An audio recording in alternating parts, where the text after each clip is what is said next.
ఒక చిన్న ఎర్ర అరటిపండులో 9 నుంచి 28% మేర విటమిన్ సి, బి6 ఉంటాయి. విటమిన్ సి రోగనిరోధక వ్యవస్థ కణాలను బలోపేతం చేయడం ద్వారా రోగనిరోధక శక్తిని పెంచుతుంది.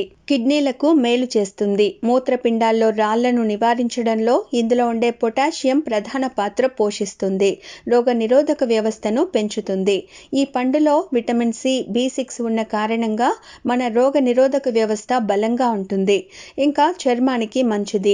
అలాగే రక్తాన్ని శుభ్రపరుస్తుంది. బరువు తగ్గడంలో సహాయపడుతుంది. శక్తి స్థాయిని పెంచడమే కాకుండా రక్తహీనతను నివారిస్తుంది. కంటి సమస్యలు రాకుండా కాపాడుతుంది. డయాబెటిస్ని కంట్రోల్లో ఉంచుకోవడానికి, బ్లడ్ షుగర్ లెవెల్స్ని రెగ్యులేట్ చేయడానికి బాగా ఉపయోగపడతాయి. ఇలాంటి మరిన్ని విశేషాల కోసం మా ఛానల్ని సబ్స్క్రైబ్ చేసుకోండి.